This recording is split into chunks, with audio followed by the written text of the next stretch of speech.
Welcome to the Agent of Wealth podcast with Mark Bautis from Bautis Financial.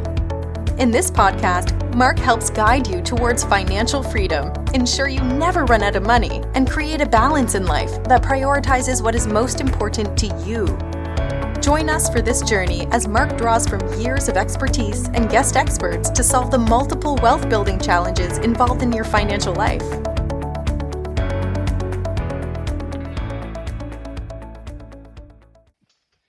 Welcome back to the Agent of Wealth podcast. This is your co-host, John Williams, and today I'm joined by a special guest, Eugene Theodore. Eugene is a strategist, a former photojournalist, and the author of Built to Collapse. Eugene works at the intersection of power, profit, and people, helping leaders understand why modern systems often succeed in ways that make collapse inevitable. Drawing on firsthand experience inside boardrooms, venture-backed startups, NGOs, global institutions, his work explores the hidden costs of growth at all costs and the erosion of trust, meaning, and human judgment. Eugene, welcome to the show. Thank you for having me. Of course, we're excited to dive into this. This is a great topic. I think it runs across really almost every person who's involved in business and really just everyday life, if you really think about it. And before we get started, I thought it'd be nice to give our listeners a little bit of a background and what led you to focus on systems, incentives, and long-term sustainability. Sure. So it's a bit atypical, but as I say, I'll give you the quick New York 1-minute intro. I actually started off as a photojournalist. I was one of the few people in downtown Manhattan on September 11th with a camera. So that launched me very directly into seeing things firsthand and then tracking how they evolved from there. Several steps after that, I fell into the corporate world. So working for several CPG companies, producing everything from household goods to cars. And then when I decided to go back to my, let's say, more creative photojournalistic roots, that corporate and financial element sort of followed with me. And as I started getting creative briefs from clients, I realized that the foundations that we were working off of weren't there, or they were missing, or they were just plain wrong. So to answer your first question, that was kind of the impetus and the initial foresight of, okay, if something isn't working, is it a symptom? Or is it a symptom, of that very specific request? Or is it a symptom of something that is much more systematic? And over the last 10 to 15 years, if I was to sort of balance, is it a micro symptom or a systematic system? By and large, the problems that not just businesses have, but various areas of human development have, they are system based. It's kind of the first principle that you can always reduce everything to. So that's how I got here. Yeah, it's a really interesting concept. The idea that everyone talks about hard work and grit, and obviously that's a big part of success, but I often, and I can't even give somebody credit, but I hear people say, and I've heard people say about how I'll take a really great system against a really good hard worker any day, and like the importance of that, and making sure that if you're working hard, you're working on the right things. Obviously seems to make a lot of sense. Just as a side note, we could probably have an entire podcast on your experience on September 11th. I'm sure that was everybody. It's like one of those events in people's lives that are old enough to remember. They remember exactly where they were when they started, you heard about that, or that, just that whole experience. I'm sure that was intense. Well, I mean, the previous moment of collective global human consciousness was the JFK assassination, right? So for those people who are alive at that point, they remember where they were at that point. I don't know what the next generation's, human consciousness moment will be. I'm a little bit fearful of what it might be, but for the moment, let's hope it doesn't come, or at least it's nothing as violent. I share the same sentiment, and I totally agree. Like, growing up, people said, "Hey, I was sitting in my classroom, and the teacher brought in the TV when JFK was assassinated," and it really is. And I tend to agree with you that if it's usually not something good, right? When something like that happens and we remember it. Your experience across Fortune 500 companies, venture-backed startups, global organizations. I'm curious if you can identify and tell us consistent patterns that kept showing up. Of course. So anyone exposed to, let's say, innovation, product innovation, service innovation, just having to invent something new, they've probably come across the very belabored quote, right, that over 90% of new things fail, right? The reason that these things fail isn't because they aren't well researched or they aren't well marketed or well funded or any of that. It really comes down to one overall reason, which is a systematic reason, which is they didn't have a right to exist in the first place. The reason they didn't have a right to exist in the first place is because either by launching it, you're cannibalizing your existing business or portfolio, you're actively competing with it. It's something that you don't really have a right to launch to begin with. It's one step too far. But the system that promotes innovation is always one of, to go back to your point about, tough work and grit. It's, let's do as much as we can, do it as quickly as we can, throw the spaghetti on the wall, see what sticks. If something sticks, then we'll iterate and we'll make it better. But it's that constant forward looking attitude, which is driven by the overall system of, we need to grow, we need to make profit, or we need to find profit, we need to advance. There has to be this constant forward motion.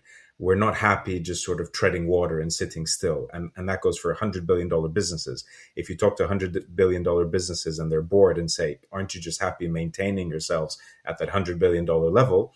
They'll say stagnation is death. So we always have to grow, and always have to grow means we have to be increasingly creative, but creative through very certain lenses to try and bring that growth. And usually the lenses, they're restricted, because either you have to be profitable, or you have to find what are called auxiliary or ancillary services or products, which somehow are supposed to be competitive or somehow are supposed to increase your share of the basket or share of the portfolio.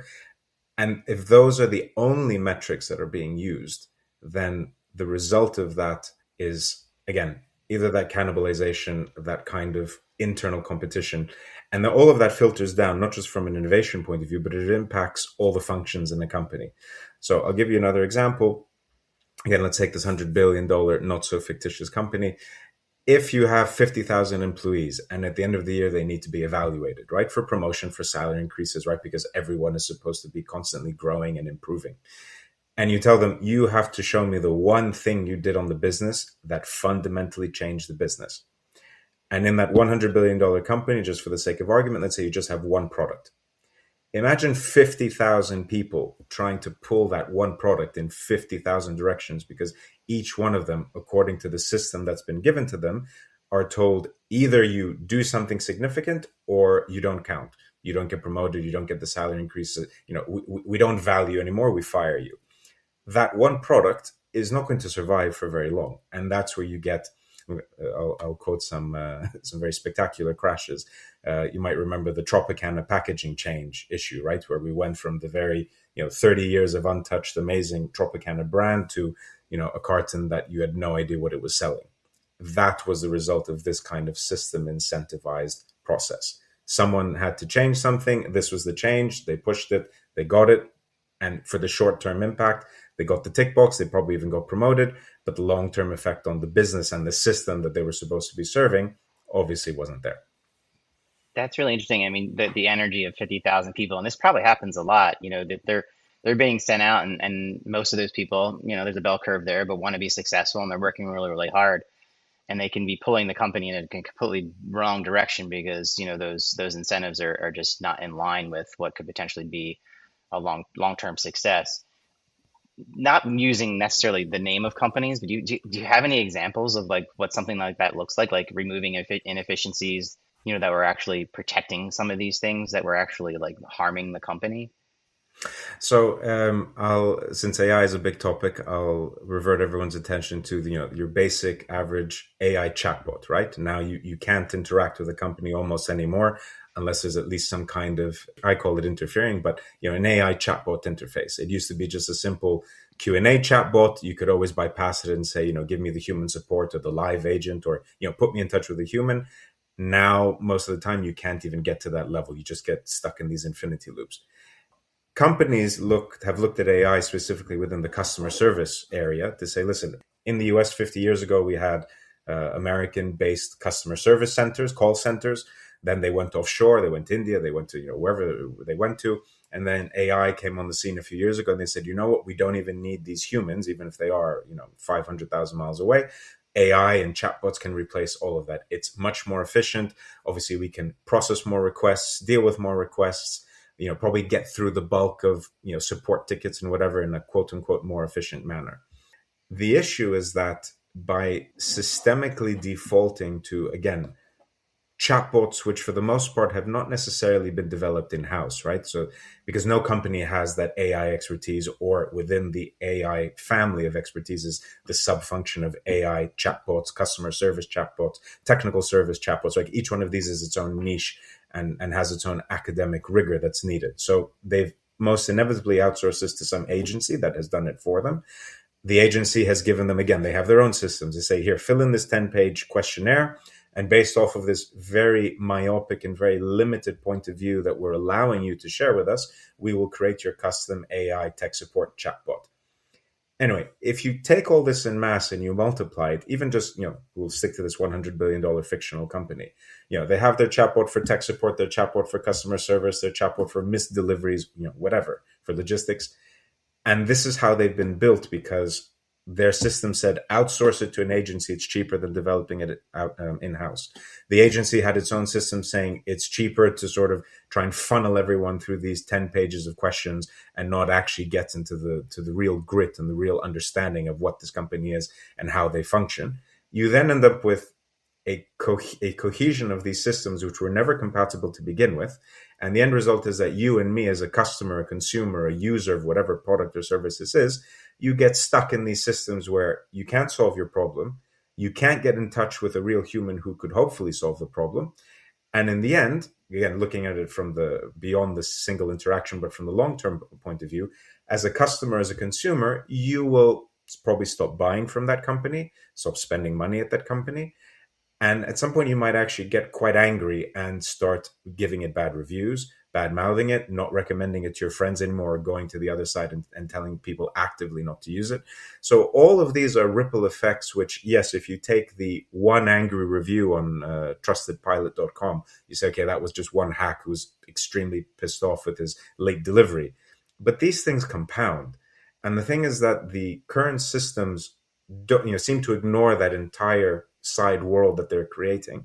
And they also don't even seem to take into account that as they try and interact with each other, their systems don't. They just don't iterate with each other. They just don't properly interact with each other. Glad you use that example, because it's in our face every day right now. And there's things about it that certainly worry me. I mean, I think that part of the problem is and one of my favorite sayings of all time, really, if you're a hammer, everything looks like a nail, right? And now there's this pressure because there's such capital being pumped into AI, and it's such a big part of just where people are looking to change their business and improve their business. At the end of the day, that's why they're motivated to add it in. But to me, almost sometimes, and I think there's a danger of there being, you have the solution and now you're looking for the problem, as opposed to having the problem and solving with a solution. So like everyone's saying, okay, like AI, we need to find a way to put it into our business because everyone else is doing it. To your point, like there's a lot of money that goes into just the energy that goes behind to run the systems to keep these the AI going. So the investments for some of these companies, I worry about some of these companies that say, hey, we need to get involved with AI, and it's just not the right time. It's just not the right solution. And I mean, to me, that's the perfect example for where we are right now. And obviously it's got to play itself out. I was gonna say, if I may add a very quick addendum to that, and it's not just for AI, but this is again another symptom of system thinking. The system for the last at least 60, 70 years, so let's say post-World War II, capitalist focused systems, is very much we're here to innovate. Innovation trickles down. It obviously improves everybody's lives. That's great. But the moment there's a new technology, a new innovation, a new whatever, everyone needs to jump on it very quickly because no one wants to get left behind. So the knock-on effects of AI, as probably many of you and your listeners are aware of, is the creation of this whole army of data centers, right, that are being built left, right, and center, and they're all being replicated because each major player has to have their own cloud and their own servers and all the rest of it. Recently in Davos, I was listening to one of these change makers who said the data centers, sooner rather than later, are going to be the new American shopping mall. And if you're aware of what's happened to American shopping malls, right, like a lot of them over time are dying. They can't find rent, they can't find stores. The stores are leaving. They'd rather sort of control their own spaces and find their own boutiques. So actually, Amazon is taking over a lot of the empty shopping malls and just turning them into warehouse fulfillment centers. So imagine the amount of time and energy and obviously cost to build these technological feats. And in the end, they're going to be data barren because yes, AI has a place. It can help with productivity. It can help to an extent. Creatives like me, I can use it as a sparring partner, and I can sort of push myself to be a better human creative. But the amount of infrastructure that the system has somehow commanded be built without actually saying, will we actually need this? I'm not even talking 50 years from now, which was the average life cycle of a shopping center. I mean 5 years from now, because technology is expanding at such a rate, at an exponential rate, that 2 years after AI came on the scene, we already started talking about quantum computing. The technology, the hardware needed for that has nothing to do with the data centers being built today. Those will be defunct. And if the point is, again, systematic change, if the system says always jump on the latest tech, and you've spent all this time and all this money in reinforcing the old one because you haven't bothered to pause and say, maybe I should leapfrog what's happening now and start building for something that's 3 iterations down the road, not what's currently down the road, you're going to end up with a lot of, sunk costs, wasted funds.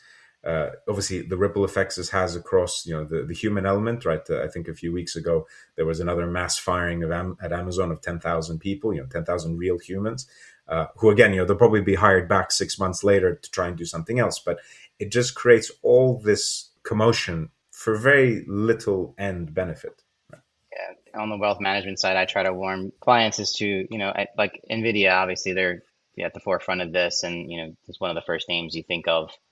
But you think of all the technology advances we've seen in you just being 48 years old. Like I remember back to the internet, and AOL was the big thing, right? So with cell phones, BlackBerry, and there's two examples. I mean, we could probably have a whole show on this big idea of this idea that there's it's got to settle in, right? I think that's kind of what you're saying. And like AOL, for instance, was that what was it, 56K, and they had the crazy sound when you would log in, and now it's moving so fast that who knows what it's going to look like.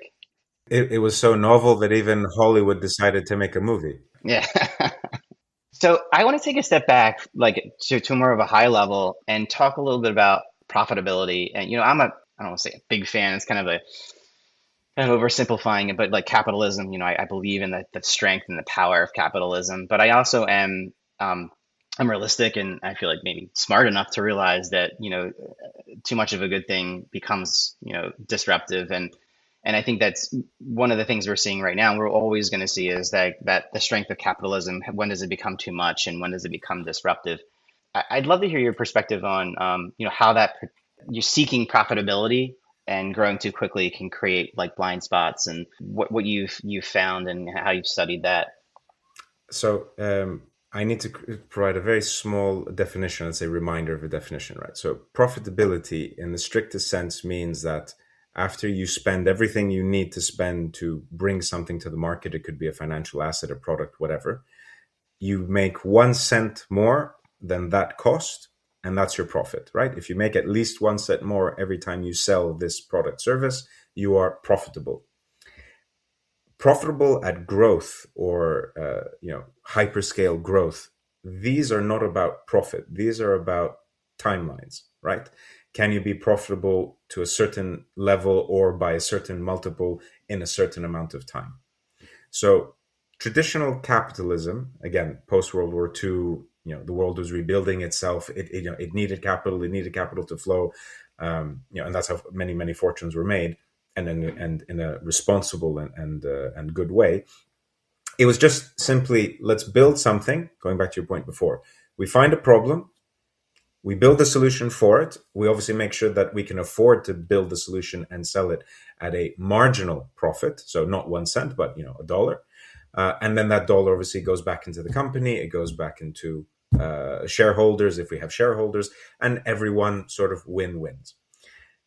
The problem is when the quote unquote growth system somehow tagged on to capitalism.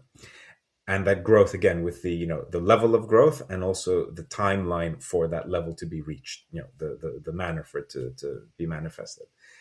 That removed people from responsibility, right? Because all of a sudden the metric wasn't, I need to go from 1% profitability to 2%. It was, I have to go from 1% to 100, and I have to do it by tomorrow. When you put that when you build a system like that, that is essentially a pressure cooker, right? You throw it all in and say, this is what has to happen no matter what. You forget a lot of, again, coming back to companies or even your financial institutions point of view, you forget very quickly, because you're forced to forget the principles that you built your business on, or you built your portfolio on, because speed and velocity and amount of returns, those are the KPIs now. It's not about the journey anymore. It's about the destination. And the destination, there's an urgency to get there as well. It's not, okay, we have a 50-year plan. It's, we have to turn a 50-year plan into a 5-month or a 5-day or a 5-year plan. Principles go out the window. Responsibility goes out the window. And because of this high velocity element to the system, the actors themselves also realize, being human, that they might not even be there at the end of that journey, which again, it reinforces that lack of responsibility, or also lack of interest, right? If you know that a VC has just appointed you as interim CEO to double the business or quadruple the business before it goes to an IPO launch, you say, listen, I'll enter, I'll do what I can. I know I've got 6 months, I've got my golden parachute, and off I go, because anyway, they're just going to plug someone else in right after me. I was recently at an Oliver Wyman conference, which was a CEO panel, and one of the CEOs said, listen, the average tenure of a CEO is 3 to 7 years, 7 if you're lucky. But I need to take decisions today that will impact the CEO 3 versions down the line. That's my model. That's the time scale I'm working for. And because I know that I'm making decisions that will impact that person, 3 CEO generations down the line, it doesn't mean I'm more conservative or I'm less risk averse or any of that. It means I'm taking different kinds of decisions. So I'm not going to launch the latest and greatest supposed innovation, the new nail, just because someone inside the business did an analysis and said it'll deliver an extra 5% profit.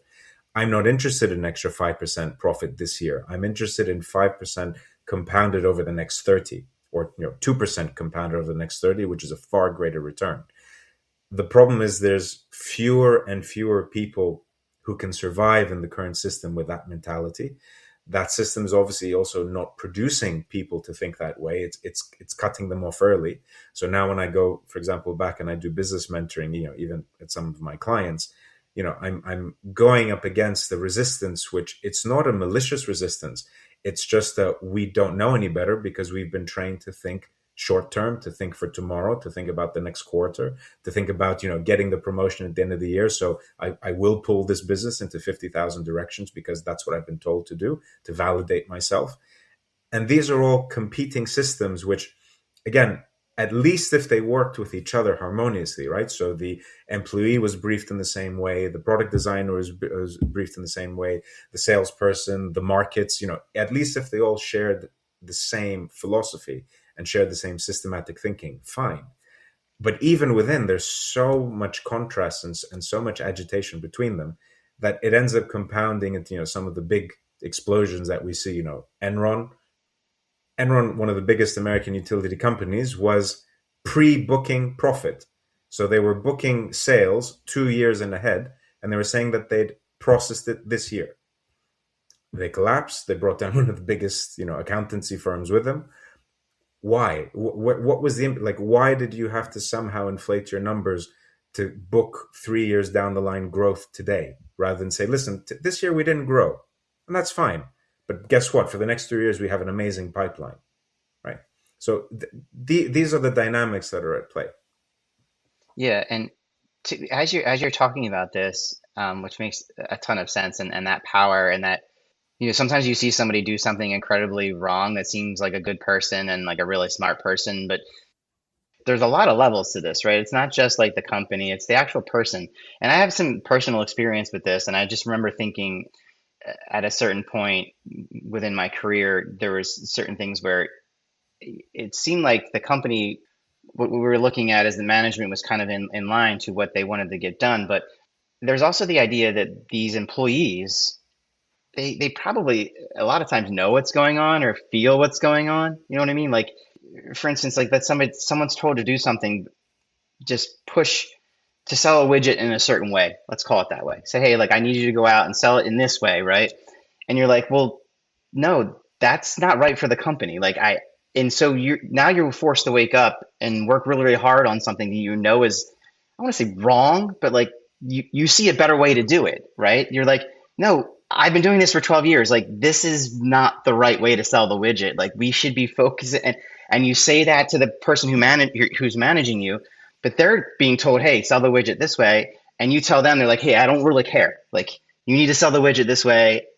I kind of understand what you're saying, but it doesn't matter. Like we need to sell. So there's layers of management, and at the personal level, I think to me, this could be part of the reason why people sometimes are in roles where they just feel they're like they don't feel like what their hard work, the hard work they're putting forth is actually making a difference, not necessarily just from a profit perspective, but just doing the right thing, right? And I can only imagine, and I'm almost certain it happens probably more times than we want to admit.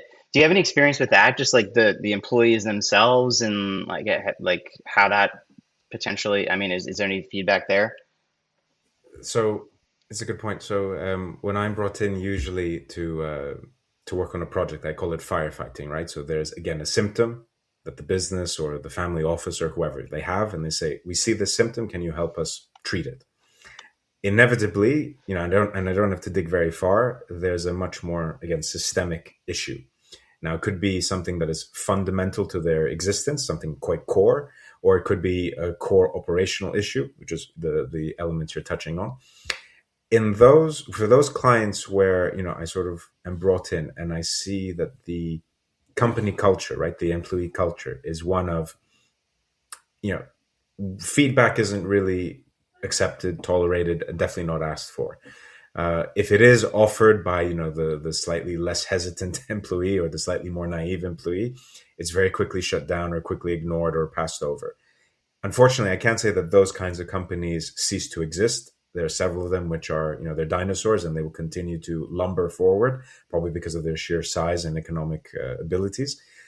But they survive because they have a higher churn.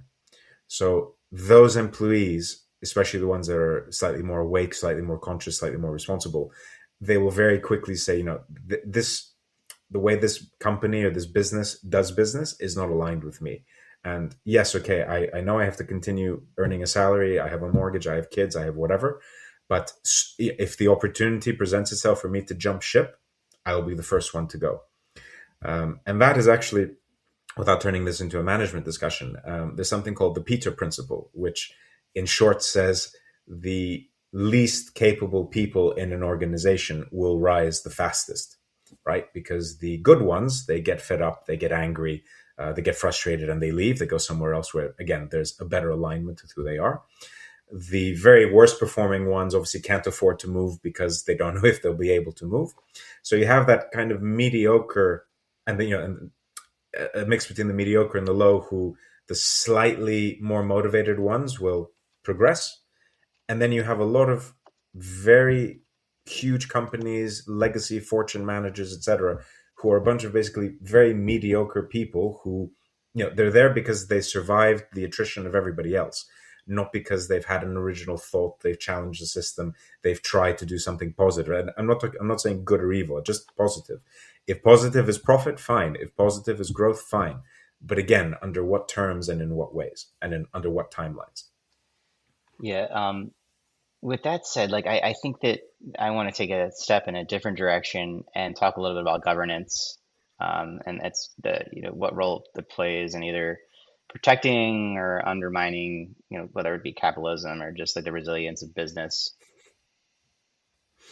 So for me, again, it's a multi-layered element, right? So you could have a company, you could have a family office, you could have a financial firm, right? You have various layers. You'll have a board, you'll have the executive team that's running things. You might have the principals, or in the case of a family office, the members, right? The different family members who to various degrees are or are not involved. Governance basically comes down to two things. There's the level of interest, but when I say interest, I mean in the pure intent of the entity. Like if I'm an NGO, my intent is to somehow do good in the world. If I'm a financial services firm, my point is somehow to make more money for my investors and my clients. Okay, fine. So what's the level of engagement with that intent? What's the understanding of that intent? And then we come back to what I've said before, the time horizon. Because the best laid plans, the best intents, the best everything, all of that can be very quickly crippled or bastardized if you say you've got 6 months to do it versus you've got 6 hours to do it. Now, if you're trying to save someone in a burning building and you have 6 minutes, you'll break down the building trying to get to them, because the value of that person is better than the bricks and the mortar and the stone. And again, you have a very real timeline which has to be respected. There's no way out. But if you force that kind of timeline, again, from a governance point of view, if you say, you know what, we're going to treat everything that we do within this 6 minute horizon as if we only have 6 minutes, and it's okay to break everything along the way, you'll burn down or break down the first building you have, you'll burn down the second one. How many buildings do you have left to govern after that? Like, you are fundamentally putting cracks in your own foundations. And you'll do it with the employee element and say, that's okay, we'll get new employees tomorrow. You'll do it in the supply chain area and say, you know what, we'll swap from Chinese manufacturing to Vietnamese manufacturing. Okay. But you can only fund and survive these swaps for so long. And along the way, again, you have these, if we go back to our AI chatbot discussion, you're creating ripple effects, right? Which will compound on one another and in the end come back to bite you. Whether it's from the customer point of view, from an employee point of view, you might not be able to recruit the right talent anymore because people know to stay away from you. All of these things will come together and they will make your ability to govern far harder. So the level of intent and the time horizon that you try and squeeze that intent through or allow it to flourish, those are the two elements that, whether you're the chairman of the board or you're the employee, and your governance is very much about your one tiny, minute little project that you're supposed to deliver, even if it does nothing for the business from a profit point of view. It's the same two elements. I mean, I know that I gave you a question that you could probably talk on for or actually write a book about, obviously. So I appreciate you like breaking that down for us. And I think that like a lot of these concepts you're giving us come down to just you've mentioned values and principles a lot throughout this, and we have them regardless of whether we even know what they are. You have 3 principles that you put forward, and I've seen you mention, and I'd love to just really quickly, if it's easy enough for you to explain the 3 that you've put forward to us, which is be of service, not selfish; be sustainable, not short-term focused; and be of significance, and not shallow, and how that kind of runs your day to day and where those came from. Just a very quick piece of background on that. Over the years, as I've been, firefighting various clients' problems, I developed a methodology for doing so. The thing is, that methodology is underpinned by first principles. First principle just being, what are the kernel ideas behind each one of them? When I looked at it from that point of view, I realized that there were kind of these three overarching principles: the be of service, be sustainable, and be of significance. And the reason those came about is because if you take any single one of them, and I'll dive into what they actually mean in a moment, if you take any single one of them, you can be good.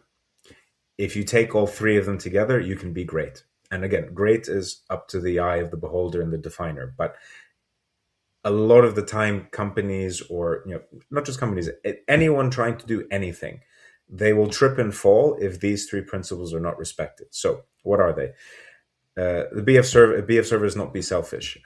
Again, revealing my age, there was a lovely animated movie that came out in the early 2000s called Robots. So again, very very topical for our day and age. What was it? Robots. It had Mel Brooks and Ewan McGregor as the voices, along with several other famous. Oh yeah, that's right. How old are you? You said that twice already. You said like you're showing your age. Almost 40. Oh, come on. Yeah, I'm 48, so like you're not allowed to say that on on my show. I get it. Um, so anyway, the main the leader of the robot community, he had his company. There's a saying blazed on it which says, "See a need, fill a need," which is very simply, I see a need of others, right? They have an issue, they have a problem, and I will try and build the right hammer to nail the right nail.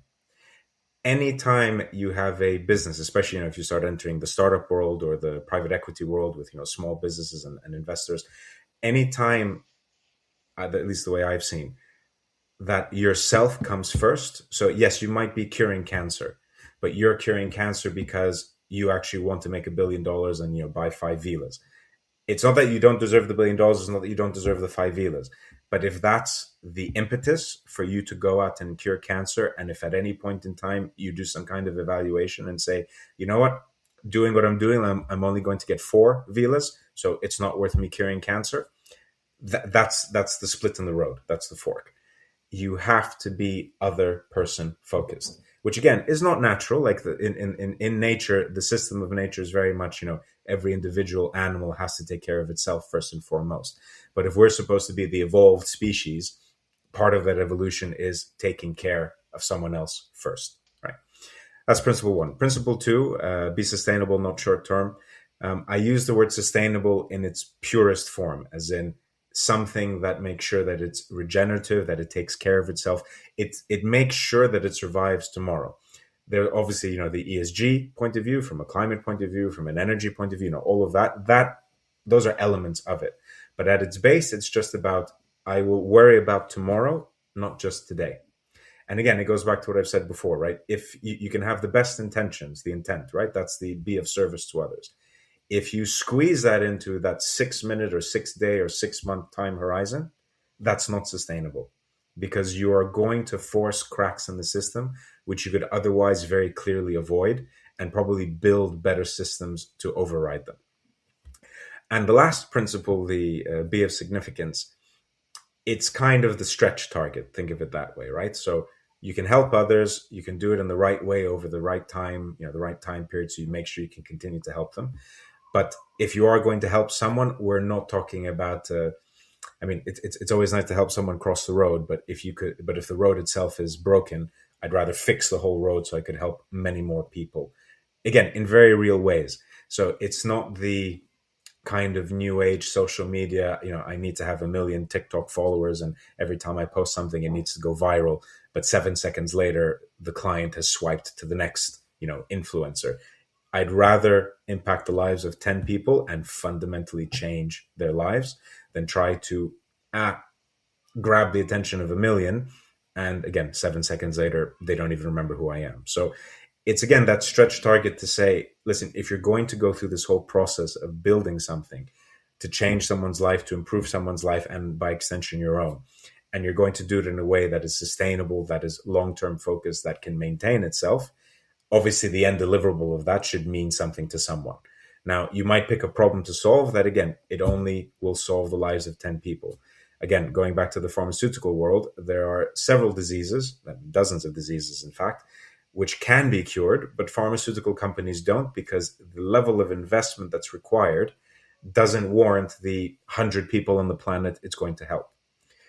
You could say, well, they're focusing their resources to help 100 million other clients, but they already have those resources and they already have those revenue streams.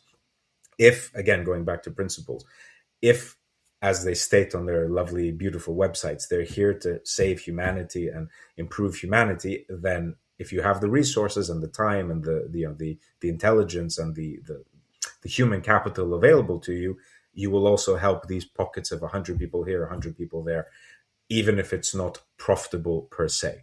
So those are the three principles. As I said, they're there to get anyone from good to great. You can skip 2 out of 3, you can skip 3 out of 3, and then you get your Enrons and your WeWorks and all the rest of it. But these sort of underpin my thinking. They underpin, I think, kind of the new kinds of systems that some people, both in business and in finance and in humanitarian sectors, they're trying to put forward. As you're talking, I'm picturing this Venn diagram. Yeah, where they converge. Whenever I figured it out, I was like, and they overlap, and greatness is in the center. And I like the idea of.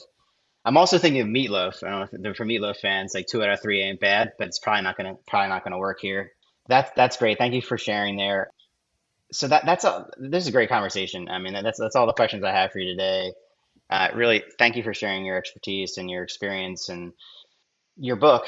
And it sounds like you have another one coming out, but we have everyone check out Built to Collapse, which I understand is a fiction based off of real concepts.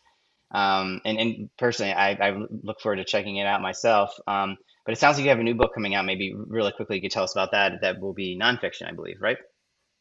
Yeah. So again, very quick journey I went on. I started off trying to create like a 5-page ebook for startups because I kept having all these mentoring sessions, realizing they weren't speaking to me at the same level. So I just wanted to give them something very quick and rough to sort of build their capabilities, and then we could have a more like-minded business to business discussion.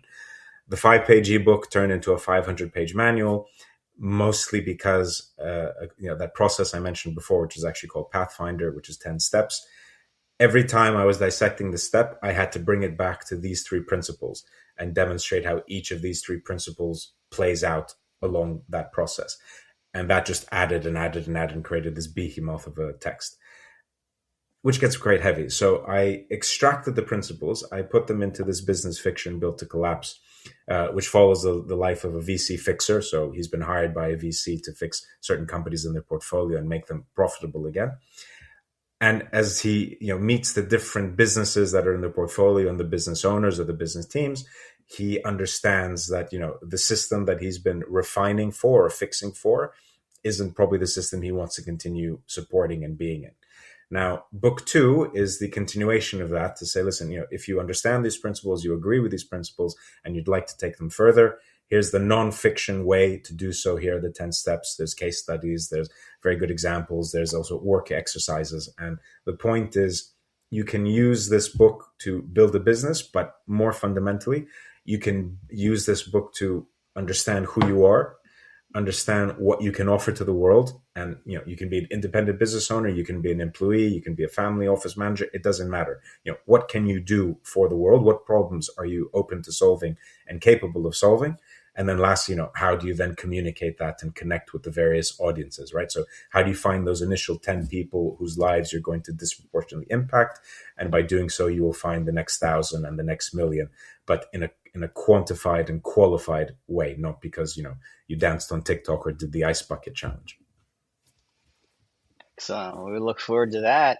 Before we go, maybe you could share with our listeners how they can get in touch with you, connect with you, whether it be social media or just the best way to reach out to you, and more importantly, maybe get a copy of your book or books here soon. When's the new book coming out? In May. In May.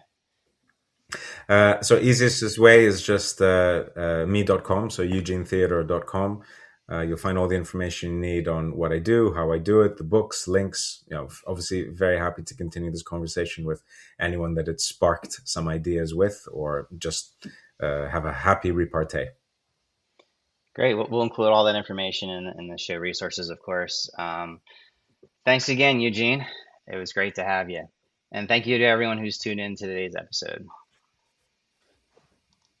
Don't forget to follow the Agent of Wealth on the platform you listen from and leave us a review of the show. We're currently accepting new clients, and if you'd like to schedule a one-on-one consultation with our advisors, please do so at bautisfinancial.com/call. Thank you for listening to the Agent of Wealth podcast. Click the subscribe button below to be notified when new episodes become available. The information covered represents the views and opinions of the guests and does not necessarily represent the views or opinions of Bautis Financial. The content has been made available for informational and educational purposes only and is not intended to be a substitute for professional financial planning and investment advice. Always seek the advice of your financial advisor or other qualified financial service provider with any questions you may have regarding your investments and financial planning.